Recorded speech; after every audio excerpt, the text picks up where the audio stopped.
Be me, Vanessa, 29, flying into Austin for a work conference that I'm already dreading. The company booked us at some budget hotel 40 minutes from the venue, and when I checked the reviews, half of them mentioned bedbugs. Hard pass. I'm scrolling through my contacts trying to figure out who I know in Texas when I remember my cousin Matthew lives here. We used to be close growing up. Family barbecues, that one road trip to California, all that. Haven't seen him in maybe 2.5 years though. Last I heard, he was doing well, something with software engineering. I shoot him a text. Hey stranger, in Austin for work next week. Any chance I could crash at your place? Hotels are a nightmare, and I promise I'm a good house guest. He responds within an hour. Yeah, no problem. I've got a guest room. When do you fly in? Easy. I tell myself I'll take him out for dinner as a thank you, catch up, maybe gently probe why the family group chat says he's still single. Aunt Marie won't shut up about it. Her golden boy who used to bring a different girlfriend to him every holiday. Now radio silent on the relationship front for years. The flight is whatever. I work on a presentation, half watch a documentary, eat a sad airport salad. When I land, Matthew texts me his address and says to just come up, doors open. His apartment complex is nicer than I expected. Not luxury, but definitely not the struggling bachelor pad I'd pictured. Clean hallways, actual landscaping, a gym in the building. I take the elevator to the 3rd floor and find his door. Matthew, I call out as I step inside. Kitchen, he yells back. I walk in and stop. The place is nice, like really nice. Hardwood floors, a sectional couch that looks expensive, art on the walls that isn't just random posters. It smells like garlic and something cooking. The living room has a huge TV. A gaming setup with one of those chairs that cost like $600, and a bookshelf packed with actual books, not just decor. Matthew walks out of the kitchen wearing a t-shirt and joggers, drying his hands on a towel. He looks good, better than I remember. He's lean, like he actually goes to the gym, and his hair's cut sharp. He's got this easy confidence that throws me off. Vanessa, get over here. He hugs me, quick and warm. How was the flight? Long. Your place is really nice. Thanks. I've been here about a year. You hungry? I made pasta. You made pasta? He laughs. It's not that hard. Come on. I'll show you the guest room first. The guest room has a queen bed, blackout curtains, a little desk, and its own closet. It's cleaner than my actual bedroom at home. I drop my bag and follow him back to the kitchen where he's plating 2 bowls of penne with marinara and grilled chicken. We sit at his dining table, an actual dining table, not some IKEA card table, and eat. The pasta's legitimately good. I'm scanning his apartment while we chew. There's a framed photo of him and some stocky guy on a mountain peak, another of him with a group at what looks like a brewery. On the bookshelf, I spot finance books, sci-fi novels, a travel guide for Japan. His kitchen has nice knives, a spice rack that's actually organized, a coffee setup that probably cost more than my rent. This isn't a man waiting for a woman to come fix his life. This is a man who already built the life he wanted. So, I say, twirling my fork, catch me up. Work's good? Yeah, really good. Got promoted last year. Fully remote now, so I basically just work from here. He gestures around. Gives me a lot of freedom. That's awesome. And dating? Seeing anyone? He smirks a little, like he knew this was coming. Nope. Really? How long has it been? 3 years, give or take. I blink. 3 years? Matthew, you used to be the relationship guy. I was, he says, taking a sip of water. Not anymore. Did something happen? Bad breakup? Not really. Just realized I'm better off this way. I laugh, assuming he's joking. Come on, you don't really believe that. He looks at me, and there's no bitterness in his face. No defensiveness, just calm. I do, actually. I don't know what to say to that. He gets up to grab more water, and I look around his apartment again. Everything about this screams stability, contentment. Mom keeps asking about you, you know, I say when he sits back down. She's worried you're going to end up alone. I am alone, he says simply, and I'm fine. The way he says it bothers me more than it should. The next day, Matthew mentions he's meeting his friend Colin at a brewery around 6 and asks if I want to come along. I say yes, mostly because sitting in his apartment alone feels weird, and also because I'm curious about this friend he keeps mentioning. The brewery is one of those trendy spots with exposed brick and long communal tables. Matthew and I grab a corner booth, and a few minutes later, Colin walks in. He's the guy from the photo on the mountain. Stocky build, flannel, work boots. He shakes my hand with the grip of someone who actually uses his hands for a living. Vanessa, right? The cousin. That's me. Matthew said you're in town for work. What do you do? Marketing consultant. Mostly corporate stuff. Nice. He flags down a server and orders an IPA without looking at the menu. Matthew does the same. I order a cider because I don't actually like beer. The conversation starts light. Colin talks about a project he's working on, some custom deck build for a client in Westlake. Matthew mentions the climbing gym they're hitting tomorrow. They have this rhythm, the kind you only get with people who've known each other for years. So Matthew tells me you've been grilling him about why he's single, Colin says, grinning. I feel my face get hot. I wasn't grilling, just asking. It's fine, Matthew says. She thinks I'm going to die alone and regret it. Classic, Colin says, taking a long sip. Everyone thinks that. Well, don't you want someone? I ask. Matthew and Colin exchange a look. Then Colin leans back and says, if someone means keeping my money, my peace, and my sanity, then nah. I'm good. Come on, I press. You're both successful. You have your lives together. Why wouldn't you want a partner? Matthew sets his beer down. You really want to know? Yeah, I do. Colin nods, like he's giving permission. All right, Matthew says. You remember Derek? Our cousin Derek? Yeah. He got divorced 2 years ago, lost the house, sees his kids every other weekend, pays child support on a salary that used to be comfortable but now barely covers his rent. He did everything right. Faithful, good provider, good dad. Didn't matter. The system's rigged. I open my mouth to argue, but Colin cuts in. I was married, he says. 26 to 28. She wanted a provider, so I provided. 60-hour weeks, so she could work part-time doing something she liked. I paid for everything. House, cars, vacations. I was fine with it. He pauses, swirls his beer.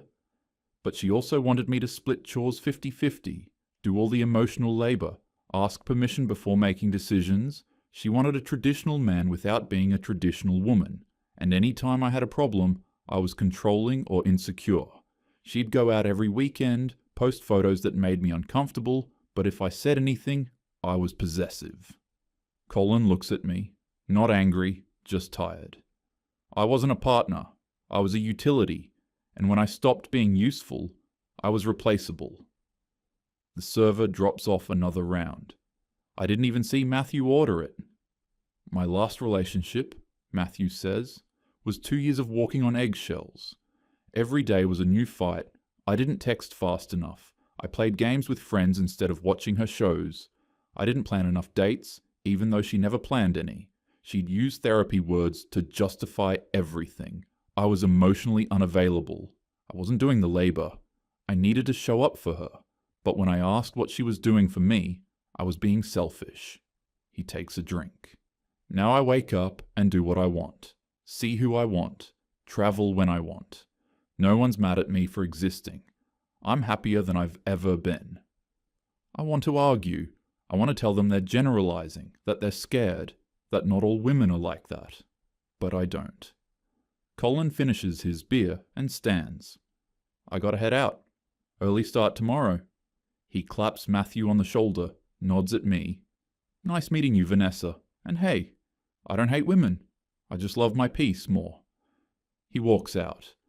I sit there staring at my half-finished cider, the words stuck in my throat. That night, I can't sleep.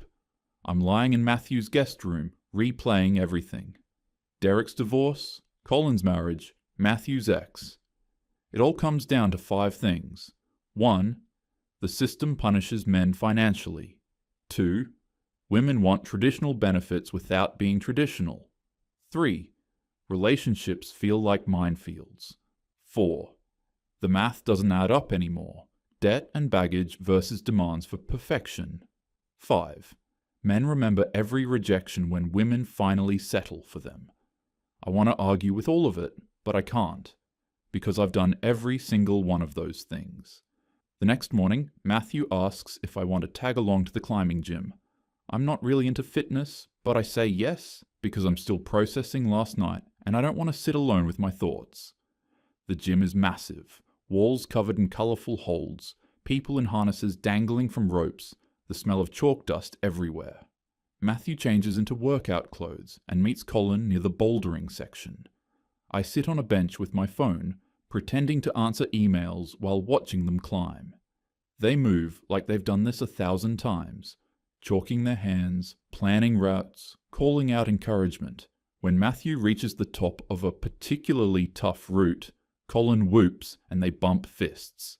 They're happy, not pretending, not filling time, just genuinely enjoying themselves. A girl around my age approaches their section, athletic, ponytail, no makeup. She asks Matthew something about a route, and they chat for a minute. She's smiling, he's smiling. Then she walks away, and he just goes back to climbing. No number exchange, no lingering looks, just back to the wall. I pull out my phone and type into Google, "Why are men giving up on marriage?" The results are endless. Reddit threads with thousands of upvotes, YouTube videos with millions of views, forums full of men saying the exact same things Matthew and Colin said. I tell myself it's just the internet, echo chambers. But I keep scrolling. After an hour, they're done. We grab smoothies at the juice bar next door. Colin mentions a camping trip they're planning for next month. Big Bend, 4 days, no cell service. "You should come," Colin says to Matthew. "Already requested the time off." They talk about gear, trails, some inside joke about the last trip where Matthew forgot a tent pole. I'm just sitting there, third wheeling, watching 2 guys plan a life that doesn't need anyone else in it. On the drive back to Matthew's apartment, I ask, "Do you ever get lonely?" He glances at me. Sometimes, but loneliness passes. Regret doesn't. Regret? Yeah.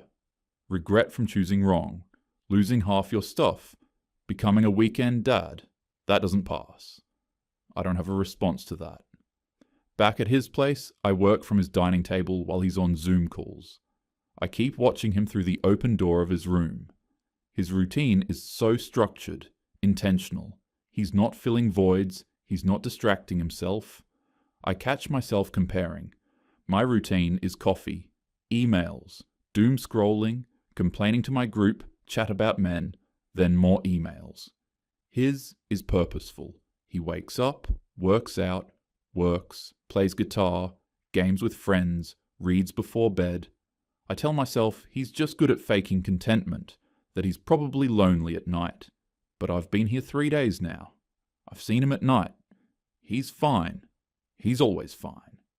That evening, his phone lights up on the coffee table, a dating app notification. "You're on the apps?" I ask. He glances at it. "Sometimes. Mostly for entertainment." "Entertainment?" "Yeah." He picks it up and opens it, then hands it to me. "See for yourself." I scroll through profile after profile. Women aged 28 to 35. Every bio is some variation of must be 6 feet plus, looking for something serious, no hookups, love to travel.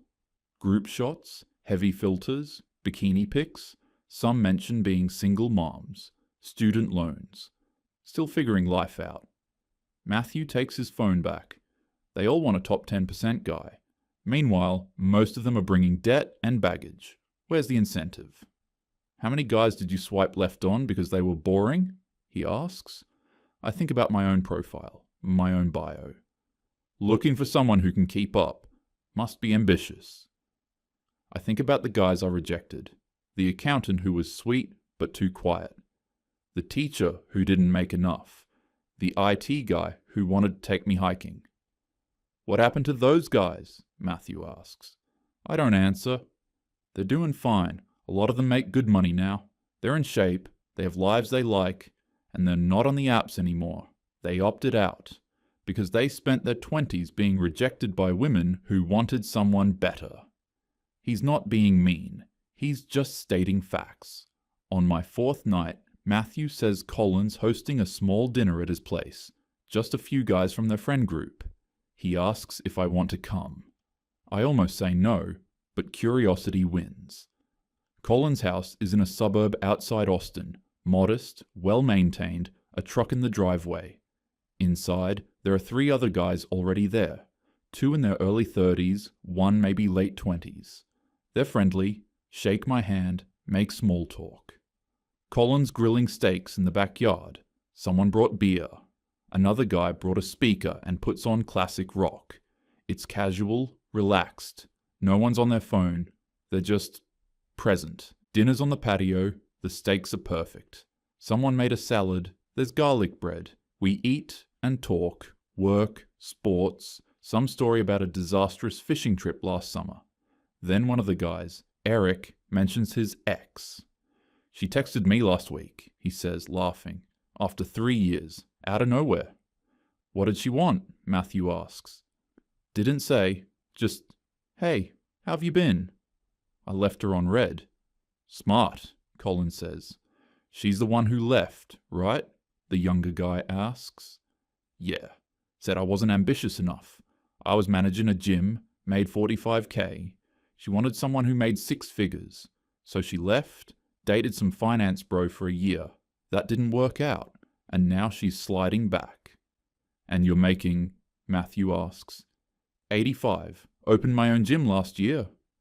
Everyone laughs. They always come back, Colin says. The older guy, James, sets down his beer. My sister's going through it right now. 34, never married, 2 kids from different guys. She keeps asking me why men her age won't date her. What do you tell her? I ask, before I can stop myself. I don't. What am I supposed to say? That she spent her 20s chasing guys who were never going to commit? That the guys who wanted her back then, the accountants, the teachers, the steady guys, they're all married now or checked out. He takes a bite of steak. She makes decent money, but she's got debt. The kids are great, but they're baggage to any guy who doesn't have kids, and she still has a list. Must be 6 feet, must make 6 figures, must be okay with her priorities always being her kids. I love her, but the math doesn't work. What about single dads? I ask.